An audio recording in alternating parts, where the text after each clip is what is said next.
اگر زردتون وارد سفیده بشه دیگه سفیدتون اون پفیو که اینم از خرابکاری امروزمون. قبل از اینکه خیلی داغ بشه من یه کوچولو ببینید یه نوک قاشق زردچوبه توی این روغنم میزنم و این اون راز خوش رنگ شدن کوکوی سیب زمینی ما خواهد بود. اگر میخواین کوکوی سیب زمینی یک بافت ترد خوشمزه و بسیار نرمی رو داشته باشه، کاری که باید انجام بدی این هستش که باید پکتین سیب زمینی رو بشکنید. چطوری میتونیم پکتین سیب زمینی رو بشکنیم؟ ببینید یک فیبر طبیعی هستش که در داخل ساختار سلولی سیب زمینی وجود داره که بهش میگن پکتین. باعث میشه که انسجام خیلی زیادی توی اون بافت سیب زمینی و سلول سیب زمینی وجود داشته باشه. حالا ما چطوری باید این پکتین رو بشکنیم؟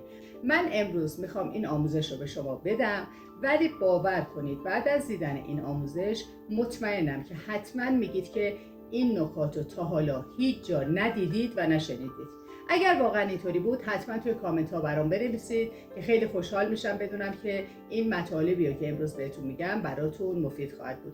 بزن بریم برای درست کردن این کوکوی سیب زمینی ترد، خوشمزه و بسیار خوشبو. برای درست کردن این کوکوی سیب زمینی ما احتیاج داریم حدوداً به 6 تا 7 تا سیب زمینی که در این سایز و اندازه باشه. 6 عدد تخم مرغ احتیاج داریم. احتیاج داریم اینجا به نشاسته ذرت. ببینید این نشاسته رو اگر شما به این کوکوی سیب زمینیتون بزنید باعث میشه که بسیار پوک، خوشمزه و بسیار عالی در بیاد. یعنی حتما این نشاسته ذرت رو بهش اضافه کنید. در بعضی از آموزشات دیدم که آرد سوخاری میزنن، آرد معمولی میزنن، آرد نخودچی میزنن، همه اونا رو میتونید بزنید، ولی از تمام اونا بهتر این نشاسته ذرت هستش که در این کوکوی سیب زمینی عمل میکنه. احتیاج داریم به جعفری خرد شده که من این جعفری رو از قبل خرد کردم که دیگه به حساب این ویدیو خیلی طولانی هم نشه. برای ادویه ها هم از این قاشق مرباخوری استفاده میکنم. احتیاج دارم به زردچوبه که حدود یک قاشق سرپر از این زردچوبه من ریختم. احتیاج دارم به نمک که اونم باز یک قاشق مرباخوری سرپره. احتیاج دارم به پودر زیره. ببینید میتونید پودر زیره و یا پودر رازیانه بزنید.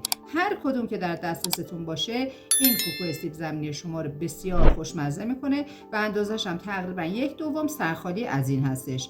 تقریبا 1 قاشق سرخالی هم از این دوباره فلفل سیاه داریم و نصف قاشق مرباخوری هم ما بیکینگ پودر استفاده میکنیم.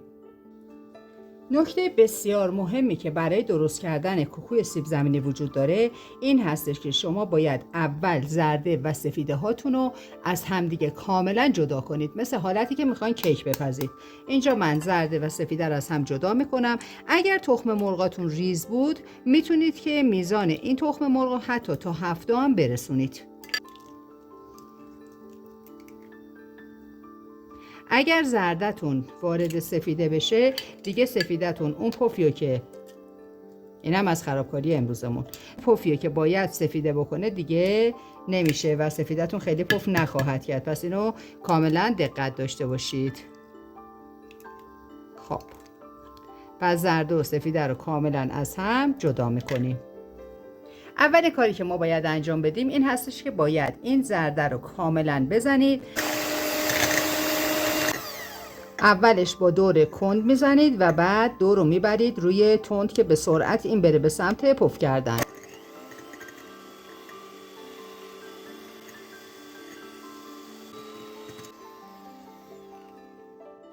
اگر ظرف رو برگردونیم این سفیدمون از ظرف نمیریزه. اینو خیلی دقت کنید که باید خیلی زیاد بزنید که این کاملا پف کنه، چون نیاز به پف این سفیده تخم مرغ داریم. حالا با همون سری نمیخواد دیگه، اگر سفیده رو اول زدید سری رو نمیخواد عوض بکنید. شروع میکنیم زردرم یه مقدار میزنیم تا به رنگ کرم در بیاد.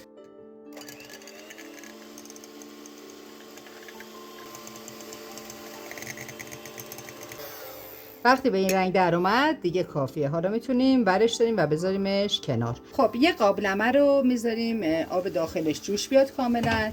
بعد قبل از اینکه سیب زمینی ها رو بریزیم یه مقداری من بهش عرضم به خدمت شما که بیکینگ پودر میزنم، به خاطر همون داستان شکستن پکتینی که خدمتتون عرض کردم، و حدود 1 قاشق مرباخوری هم بهش نمک میزنم. آبمو هم میزنم و سیب زمینی ها رو داخل این آب میندازم.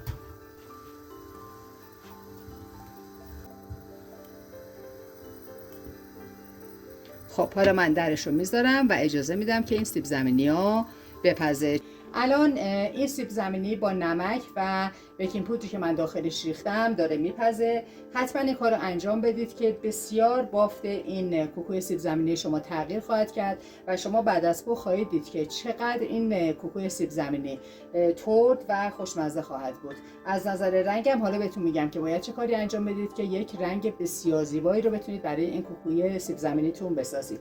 اگر تا اینجای آموزش رو دوست داشتید محبت کنید برای من توی کامنت ها نظرتون رو بنویسید. این کوکوی سیب زمینی رو درست کنید و برام بگید که واقعا چقدر این کوکوی سیب زمینی با اون کوکوی سیب زمینی که تا امروز شما میل کردید و پختید تفاوت داشته.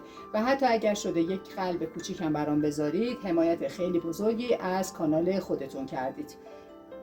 الان شعله‌ام کم نکردم، زیر گازم همچنان زیاد هست، میزان آبی که ریختم زیاده. اجازه میدم بین 1 ربع تا 20 دقیقه کاملا این سیب زمینی ها پخته میشه. بعد از اینکه پخت بهتون میگم که باید با چه روشی مراحل رو ادامه بدید که بتونید یک کوکوی بسیار خوشمزه‌ای رو درست کنید. الان یه تستی بگیرم ببینم سیب زمینی ها پخته. بله کاملا پخته. الان یه چاقو اگر توش بزنم خیلی راحت میره تو. حالا سیب زمینی ها رو در میارم، پوستش رو میگیرم و میریم برای ادامه کار. وقتی فشار میدم کاملا مثل حالت رنده بیرون میزنه. این هستش که این خیلی کارتون رو راحت میکنه، چون رنده کردن به نظر من مشکل تر هستش تا این کار. خب این دیگه بسشه، کافیه. اجازه میدم یه مقدار خنک بشه تا بتونم بقیه مواد رو بهش اضافه کنم. الان کاری که باید اینجا انجام بدیم، باید اول این جعفریامون رو به این زرده اضافه کنیم. این میزان جعفری هم دست خودتونه، میتونید میزانش رو بیشتر و یا کمتر بریزید. خب اینجا ادویه هایی رو که داشتیم من اضافه میکنم کامل و اینا رو کاملا با هم دیگه هم میزنم.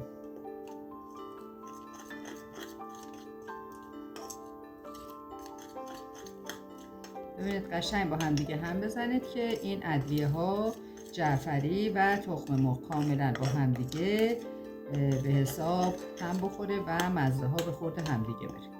خب الان اینجا سیب زمینی که داشتیم و من اجازه دادم خنک شد. باید این خنک بشه. شما میخوایم زرده تخم مرغ، سفیده تخم مرغ رو به این اضافه کنیم، باعث پختن اونا در همون لحظه نشه. پس اینو اجازه میدید که خنک شه. در اینجا ما میایم نشاسته ذرتی که داشتیم به این سیب زمینیمون اضافه میکنیم و اینو کاملا با هم دیگه هم میزنیم که این نشاسته داخل این سیب زمینی بشه. این نشاسته ذرت باعث میشه که این کوکوی سیب زمینی ما بسیار پوک و خوشمزه بشه. حالا میایم این ظرفی که به حساب توش زرده تخم مرغ داشتیم و این سیب زمینی رو داخل این زرده میریزیم و شروع میکنیم اینا رو با هم دیگه هم بزنیم. خب اینا رو با هم دیگه هم میزنیم تا این زرده کاملا به خورد این سیب زمینی بره. ببینید چقدر تفاوت وجود داره در کوکوی سیب زمینی که همیشه درست میکردیم و توی خونه توی مهمونیامون ازش استفاده میکردیم. خب ببینید الان این کاملا با هم دیگه مخلوط شد. خب حالا نوبت میرسه به اینکه این سفیده تخم مرغمون رو داخل این مایه کوکوی سیب زمینیمون بریزیم و شروع میکنیم به هم زدن. نمیخوایم خیلی این سفیده تخم مرغمون از بین بره. دقیقا مثل حالتی که شما دارید عرضم به خدمتتون کیک درست میکنید. باید این رو به صورت دورانی هم بزنید که فقط این سفیده تخم مرغ یه مقداری وارد این بشه ولی بافت خودش رو از دست نده. ازتونم باید یه تشکری بکنم بابت کامنت هایی که برای من گذاشته بودید توی اون کوکوی سبزی که براتون آموزشش رو گذاشتم و براتون گفته بودم که یک خانومی به من گفتش که توی دایرکت برای من فرستاده بود که دستای شما شبیه دستای آقا هستش. خیلی به من محبت داشتید. اینجا لازمه که از همتون تشکر کنم بابت محبتتون و هیچ مشکلی هم نیست. خب اون خانم نظرش رو گفته بود و برای من قابل احترامه. دست شما هم همگی درد نکنه از کامنت های خیلی قشنگی که برای من فرستاده بودید. خب ببینید به اینجا که رسید دیگه کافیه. الان این مایه کوکوی ما کاملا آماده است که ببریم برای مرحله سرخ شدن. قبل از اینکه خیلی داغ بشه من یه کوچولو، ببینید یه نوک قاشق زردچوبه توی این روغنم میزنم و این اون راز خوش رنگ شدن کوکوی سیب زمینی ما خواهد بود. اینو یه مقدار تکون میدم، مایتابمو تکون میدم که تمام سطح این مایتابمو روغن بگیره. حتما دقت کنید که مایتابه شما نچسب باشه که این کوکوتون داخلش نچسبه. من برای اینکه امتحان کنم یه تیکه کوچولو از این کوکو رو داخل این میریزم و میبینم که اطرافش شروع کرد به سرخ شدن. پس روغن من داغ هستش و الان هستش که من تمام مایه به حساب این کوکویی رو که داشتم داخل ظرفم میریزم. خب الان سطح اینو من کاملا صاف میکنم داخل این تابه که سطح یکسانی پیدا بکنه و موقع که میپزه به یک سایز و اندازه در تمام قسمت ها باشه. خب بعد از اینکه شما کاملا سطح اینو صاف کردید حرارتش رو کم میکنید و اجازه میدید که این کوکو هم سرخ بشه هم بافتش انسجام پیدا بکنه و مغز پخت بشه کاملا. خب الان درش رو میذارم و شعله‌رم کم میکنم تا این کاملا بپزه و مغز پخت بشه.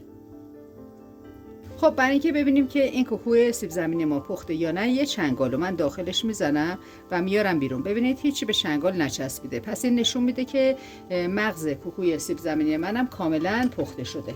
کناره ها رو نگاه میکنم طلایی شده. الان زمان اون هستش که من باید اینو برگردونم. چون مایتابه من دو طرفه هستش، حالا برگردوندنش یه خورده راحت ترم هست. الان ببینید همینجا من اینو برمیگردونم